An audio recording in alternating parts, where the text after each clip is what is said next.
এবং 1 দফা 2 দফা 3 দফা এখানে আজকে ওরা ভাঙছে এবং বিভিন্ন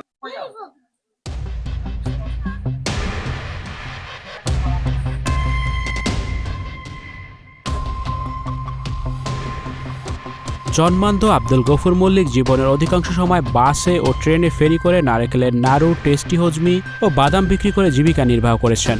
তিনি এমনই এক সশ্রদ্ধ ব্যক্তি যিনি কখনোই ভিক্ষা করতে চাননি। সম্প্রতি আত্মসম্মানে বলিয়ানেই মানুষটির পাশে দাঁড়িয়েছেন বিএনপির চেয়ারম্যান তারেক রহমান। উপহার দিয়েছেন নগদ 1,75,000 টাকা।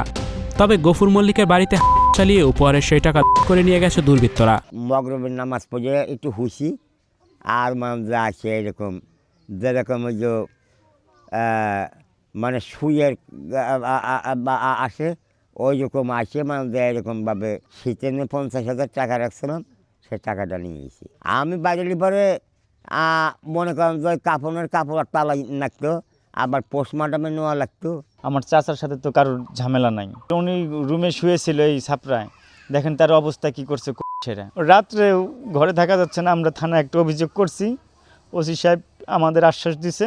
ওরা টাকা চাইছে, কয় তারিখ যে তোকে এত টাকা দিছে, আমাদের কিছু দে, আমরা গাঁজা খাই, তোকে না দিলি তোকে দেবো। গফুর মল্লিক জানান তার ভাতিজা হানিফ মল্লিকের সঙ্গে টাকা পয়সা নিয়ে চলছিল স্থানীয় নান্নু শেখ নামে এক ব্যক্তির।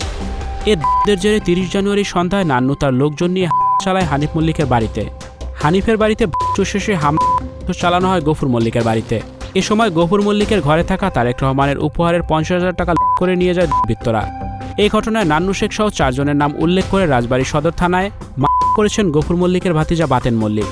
আসামিদের গ্রেফতারে অভিযান চলছে বলে জানিয়েছে পুলিশ। তার থানায় এসে রিজার্ভ দায়ের করে এ সংক্রান্ত থানায় মামলা রুজু হয়েছে এবং এই ঘটনার সাথে যারা জড়িত তাদের জন্য আমরা জোর চেষ্টা চালাচ্ছি। আব্দুল গফুর মল্লিক রাজবাড়ী সদর উপজেলার পাচুরিয়া ইউনিয়নের খোলাবাড়িয়া গ্রামের বাসিন্দা।